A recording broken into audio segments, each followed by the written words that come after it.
Alright, our coordinate plane is formed by two number lines that intersect at a right angle.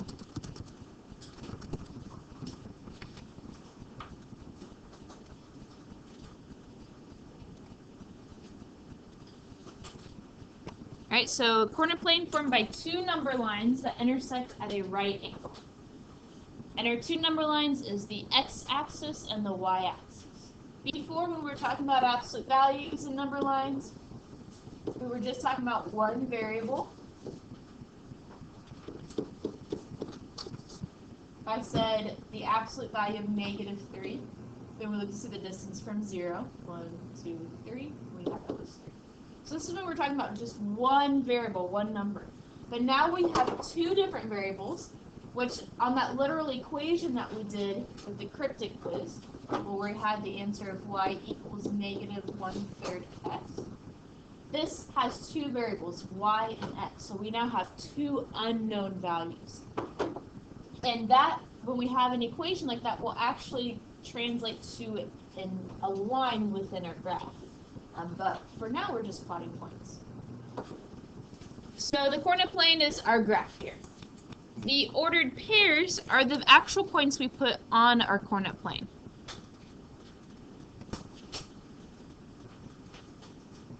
Alright, so this is coordinates that correspond. I'll get it here in a second. To a specific point on the coordinate plane.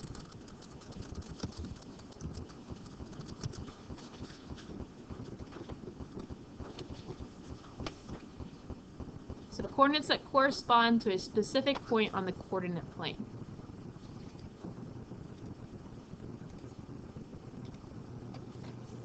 Alright, so again, these are our x, y values.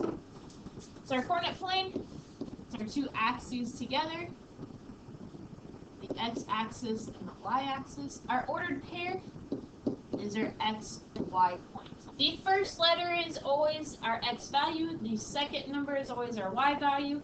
It goes in alphabetical order, x, y. Alright, so let's take a look at the parts of our coordinate plane. Again, the coordinate plane is this overall graph, the entire thing. Now we have it's made up of two axes. We have our x-axis, which is the horizontal axis. So that's this guy here. And then we have our y-axis, which is the vertical one.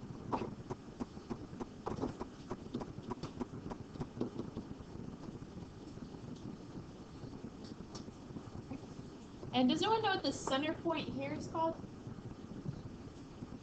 This guy here in the middle. Do you remember what that's called? Starts with an O. R. Origin. Yeah, origin. Very good. So this here is our origin. And that's spelled O-R-I-G-I-N. And its number is 0, 0. Yes, very good. Thank you, Evan. So the origin is 0, 0. That's our starting point. My x value is 0 and my y value is 0. Okay, so that's always our starting point. Then to figure out where we go on our graph, we have to look at the x value, whether it's positive or negative, and then our y value, whether it's positive or negative. So for my x values, they are positive on the right side of my origin. So x is positive on the right side. To the left of my origin, x is negative. Right, so if I said x equals -5, then I'm going to go 5 to the left. Now for my y values, y is positive when it's above the origin. Y is positive. And then y is negative when it's below the origin. Y is negative. Okay? So let's take a look then at our individual quadrants. We'll zoom in some.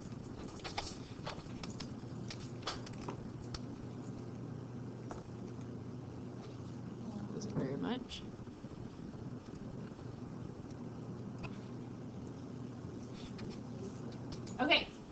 So in this quadrant, quad means 4, right? Like a 4 ruler. So we have 4 different quadrants, 4 different chunks of my graph. This first quadrant here, my x value is positive. So x is positive. And my y value is also positive.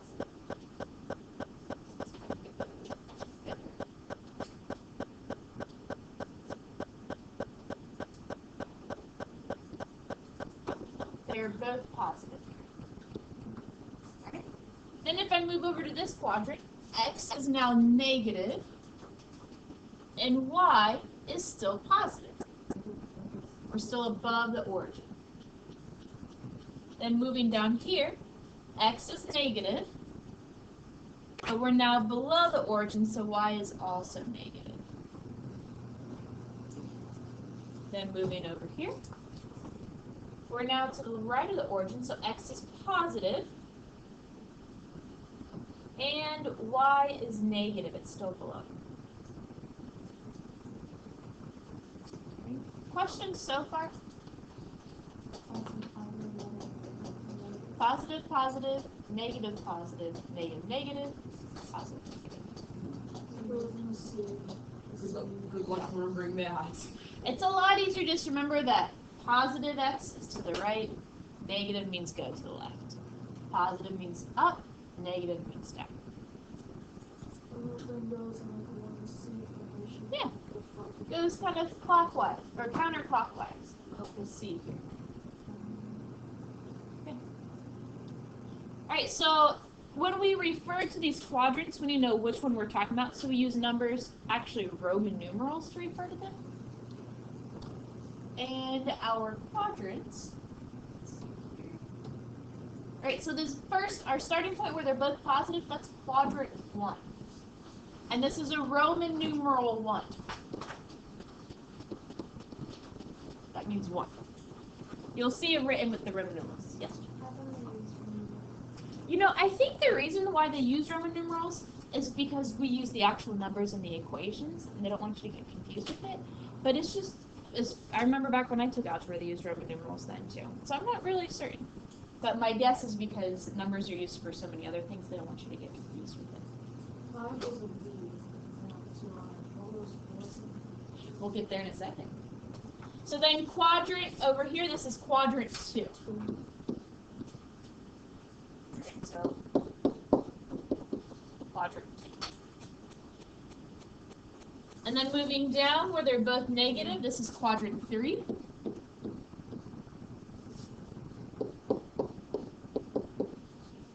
And our last one over here, this is quadrant 4.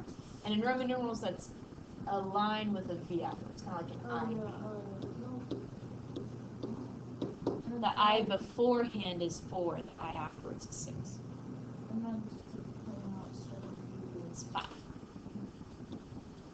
Now, we're okay with you saying 1, 2, 3, and 4 not using the Roman numerals, but we will be using the Roman numerals, and when you get questions, they'll use the Roman numerals, and on the SOL, they use the Roman numerals, so that's why we will present it to you like that. And I will use the Roman numerals, but I'm fine with you using these numbers here.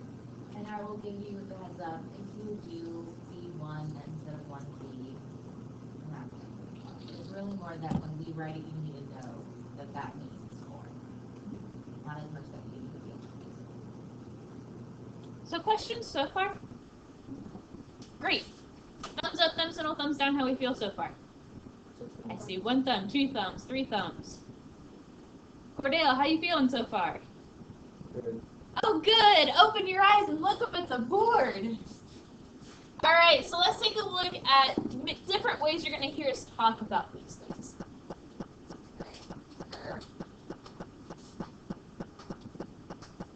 Oh, that was too far. Sorry. Okay, so ordered pairs, again, that's our x, y, have the following meaning. So you're going to hear us talk about this in different ways. The x-coordinate, y-coordinate, or the first coordinate, second coordinate.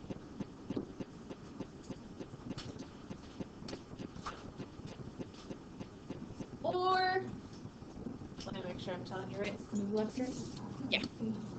Our x value, remember we move left or right.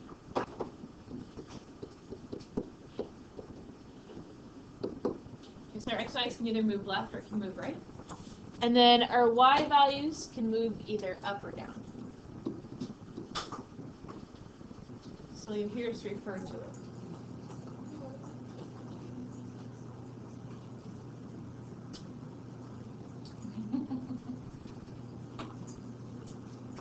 Okay, so we'll refer to it as coordinate point. You might also hear us, so ordered pair, you might also hear us say coordinate point. That's a point on the coordinate plane. This is also called a Cartesian plane. Some guy with glasses at Cartesian came up with it, I think. Okay, so steps to plot an ordered pair. Where do you think we'll start? Origin. Origin, yes, we're starting at the origin. We start here and then decide how much we move left, right, or up, down. All right, look at your x value. Move left if it's negative, or right if it's positive.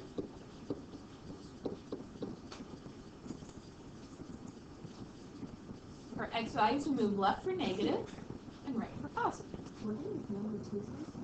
Look at your x value. X value.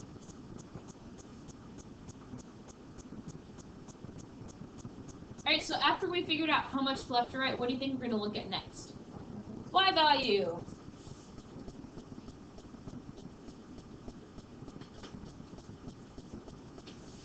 Alright, and if my y value is negative, we move down. And if my y value is positive, we move up.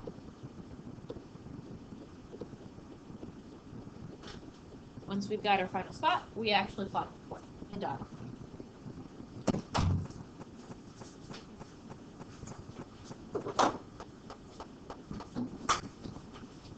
Questions so far?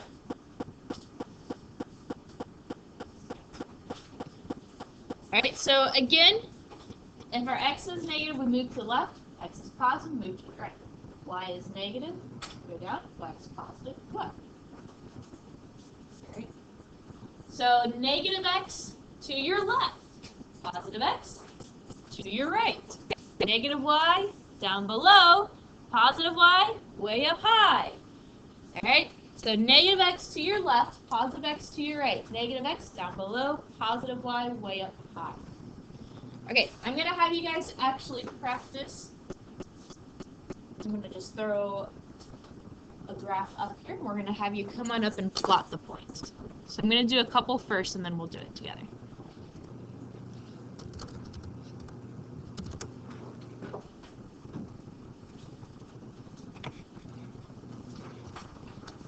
Okay, so let's say, for example, that I have the point -3, 4.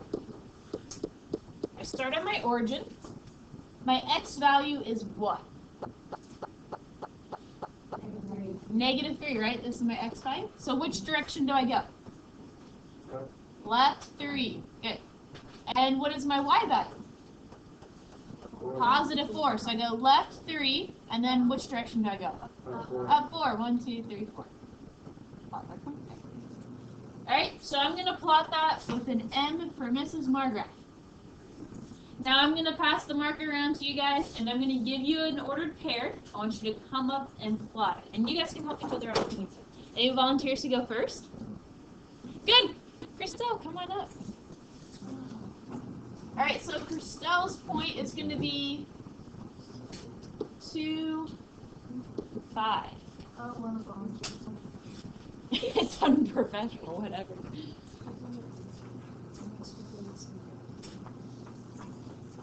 So we have 2, 5. Where do you think we'll go? Yep.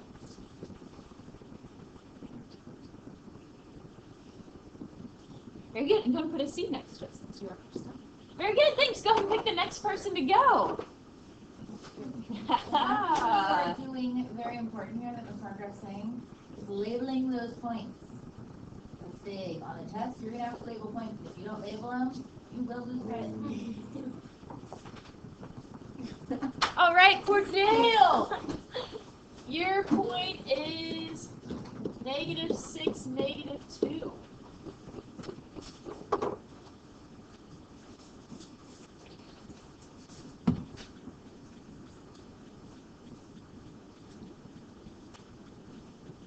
And go ahead and mark that. Let's see if we're good. Thanks. Go and pick the next person. Sydney, I'm so glad. Your point is 7, -4. Where do you think that'll be?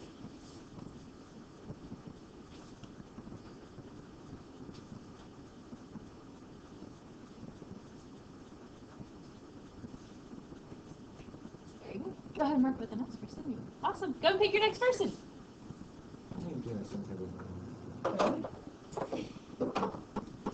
You said I have bad handwriting?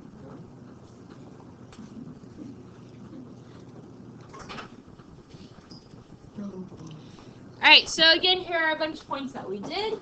And as Ms. Charlotte said, make sure you're labeling it. We'll tell you like point A, point B, point C, point D, but make sure you label it from there.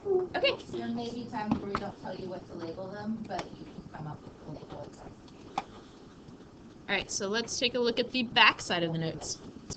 Okay, so I want you to now go ahead and try at your seat numbers 1 through 6. And notice we plot the point and say what quadrant we're in. So remember we say what quadrant we're in. This is quadrant 1, quadrant 2, quadrant 3, quadrant 4. So it's going to take a couple minutes to try that.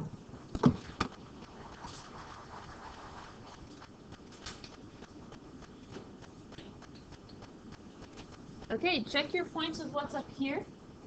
We see we have a bunch up in the first and second quadrant and a couple down there. So let's take a look at our quadrants then.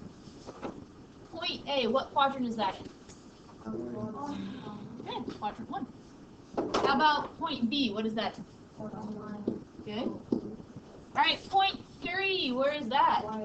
Y-axis, good. As Ms. Charlotte was saying, if the point does not fall within the quadrant, but rather on one of the axes, then you state which axis it fell on. Good. Alright, then how about letter D? What point is that on? Good, that's on the x-axis. Okay, how about E? Where's that? Third quadrant. And finally F. Fourth quadrant. Good. Awesome. Questions on that? Okay, so now let's take a look at scatter plots. Scatter plots is where we're taking a set of data and putting them on a graph to see if there's any type of relationship between the two pieces of information. For example, we might plot someone's height with their age with their height. And what we would see then is most likely as a general trend, we would see that the older you are, up to a certain extent, the taller you get, as you grow as a kid. So things like that. We might have a pattern or we might not have a pattern, such as how many siblings you have and how many pets you have. Just because you have siblings doesn't necessarily mean you're going to have pets. It doesn't say how many pets you're going to have. There's no correlation there. There's no pattern between them. So a scatter plot is where we just have all the data plots plotted on there. So let's pull this up again. Alright, so our scatter plot is a graph of data points used to compare a relationship between two quantities. Alright, so again, we have two different sets of data, and we put that together on a graph to see if there's any type of pattern or relationship with it. So the scatter plot is that graph itself. Correlation is if there is a pattern. Correlation is the relationship or pattern between the sets of data.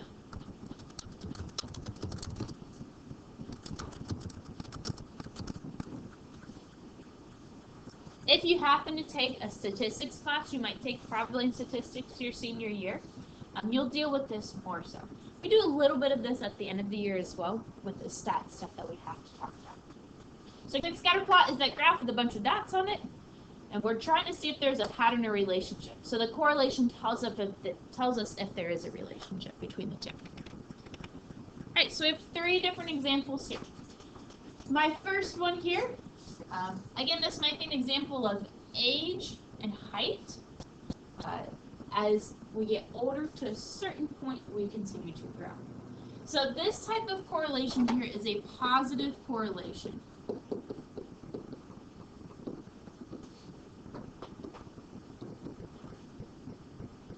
It's a positive correlation. It's going up. It's increasing here. Anybody have an idea what this middle one is? What type of correlation it would be? Negative correlation. Yeah, it's going down. So we have this as a negative correlation.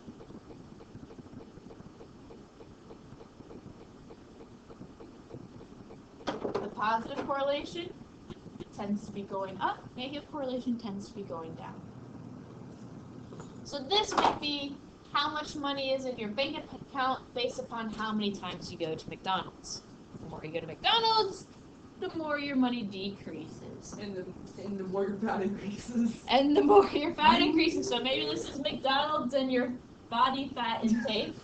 And this is McDonald's and the amount of money.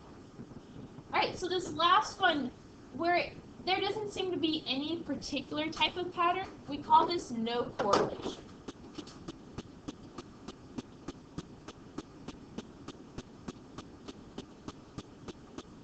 And again, this might be like the one where it's the number of siblings someone has compared to the number of pets they have.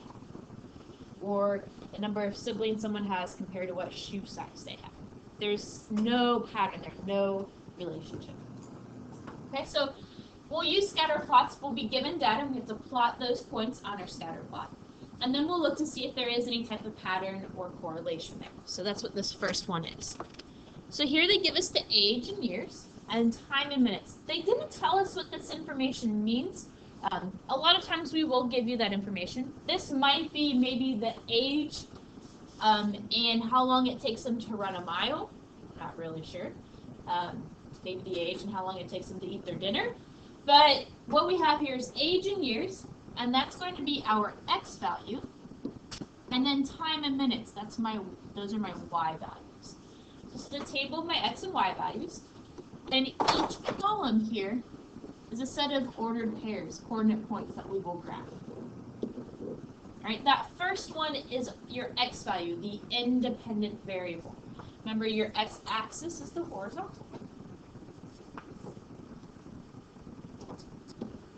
And the second variable is your Y value, your dependent variable, and that's the vertical axis there. Alright. So let's go ahead and graph this scatter plot. And again, I'm going to zoom in here. Oops.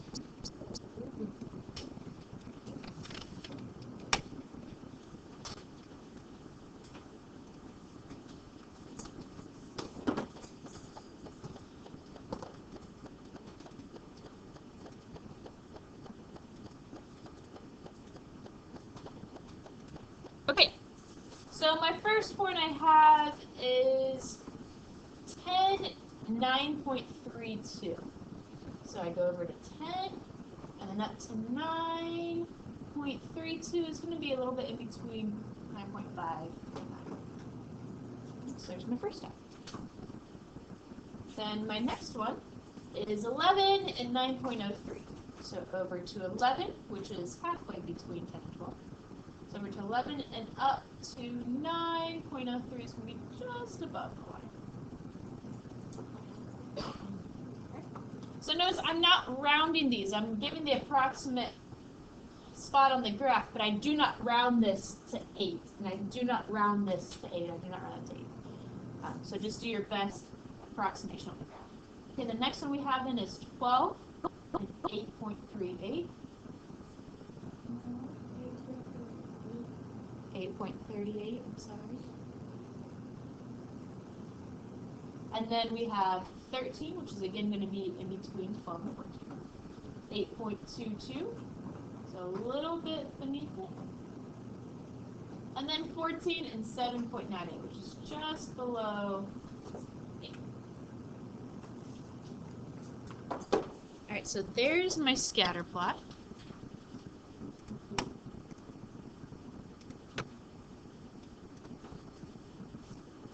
And these down here were just for me to mark where 11 and 13.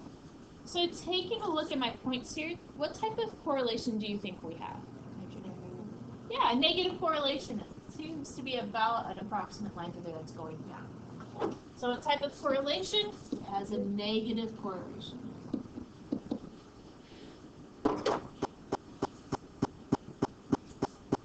Alright, and again, our correlation is trying to figure out if there's a pattern, and if there's a pattern, what type of pattern we have. So that's our last piece of our notes today, is to look at a set of numbers, a sequence, and decide the pattern. When we're looking at this table, it might not be as easy for us to realize that it has that negative correlation. But now we're going to take a look at just one set of information. We don't have two rows here, just one set of information and what pattern we're seeing. So here's our sequence, a list of numbers. We have 1, 3, 5, 7. What are we doing to this number each time to get the next number? Yeah, we're adding 2, right? So we add 2, add 2, add 2. So what would the next number be? Then what? 11, 13, 15. Yeah, so on and so forth. Good, so we add 2. Okay. How about my next sequence? What am I doing here? Subtracting 20. I mean, If we subtracted 40 each time, 80 minus 40 is 40, but 40 minus 40 is not 20. you subtracted 2 times the thing before. So you subtract 40 the first time. I think Sydney's on the right track. How about just divide by 2? Cut it in half each time, right? You're pretty good. You're spot on. So what's 10 divided by 2? 5.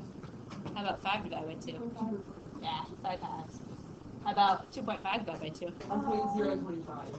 Close. 1.25. You're very close, which would be 5 fourths. And so on. So we divide by 2.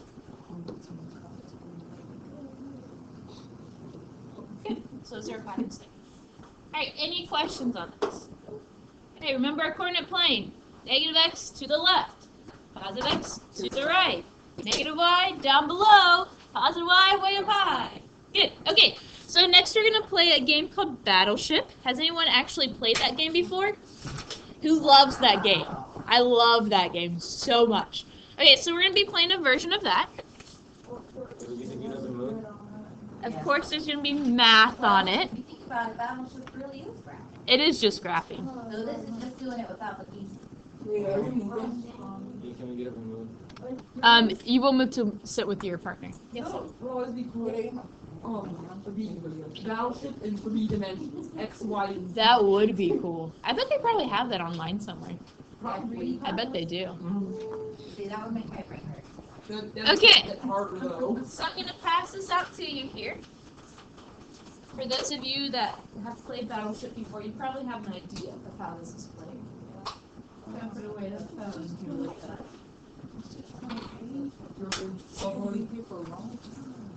It's the same 90 minutes that you're here for every day. It's like, no, it's like last days.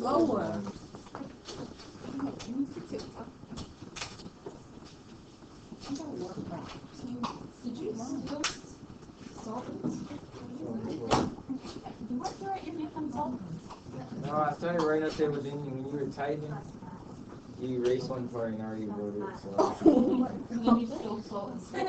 he's not gonna be back in here to look for it. Yeah, but he still needs to use that. He's not gonna use it. Okay. Is there anyone that did not get this piece of paper? Alright, so the instructions are on the other side, but I'll tell you how it goes so you don't have to read through that whole page. But if when you're playing you're not sure what to do, then it has it for you here. Okay, so the top part of your battleship page here has your graph. This is where you're going to plot your ships. We have a 1 dot boat, a 2 dot boat, 3, 4, and 5 dot boat. So you have to put those dots on these intersection points. So, for example, let's say I put my 1 dot here, and then I put my 2 dot here, and notice they have to be the intersection points right next to each other. You can go diagonal with it. Here's my 3 dot. I'm going to go and draw a line through it to help me out. Normally don't do diagonal on real one. Yeah. But you can. But you can on this one, yeah. How about 4 up here? Up in the corner. There's my 4. And then 5. I'm going to be sneaky and put it right next to the 1. 1, 2, 3, 4, 5. Alright. So there are my ships. And then the bottom part of your page is where you are guessing your opponent's location of their ships. So we're going to pair you up in partners, and your partner's going to do the same thing that you just did, of putting your ship somewhere up top. And then you are going to guess where their ships are. So let's say that Miss Charlotte, without knowing where I just put my boats, would say, how about 5-2? And so on her paper, she marks 5-2 because she guesses that. And then I look at mine and I say 5. Oh, wait. Sorry. That's not 5-2. 5-2. Over 5-2. Okay, so then I look on my paper, go to 5-2. She did not hit with my ship, so I say miss. So she's like, aw, man. It was a miss. But, yeah, aw, man. Suppose then she says, okay, so then I would take a turn and I would guess on her boat, and I would say, okay, 7, 8, and then she would tell me hit or miss. No, just an example. I mean, you can use that if you want. All right, and so then I say, oh, or she says, all right, well, how about 10-1? And so she marks 10-1, and I look at my board and say, 10-1. Oh, no, it's a hit. And so Miss Charlotte's like, yay, I got a hit. So you can put a star on it, put a circle on it, something to let you know that it's a hit. Okay. A lot of, most of our students have finished it today. Yeah. Okay, so then you keep, and so since Miss Charlotte just got a hit, she gets to go again. So then she gets to guess again. Okay, well, how about 9-1? And I say, ha, ha, ha, ha, ha. It's not 9-1. Hit or miss. Plus the usual battleship grid is large. This should Yeah. be a bit quicker. Isn't it like 12 for the normal I grid? think so. And here's the thing, you can choose to, when you're done with it, you'll show it to us. If we think that you've truly played the game, which most of you probably will, we'll give you the option of playing another game if you really enjoyed it, or working on your homework. So we're going to send the class. So this is our classwork for today.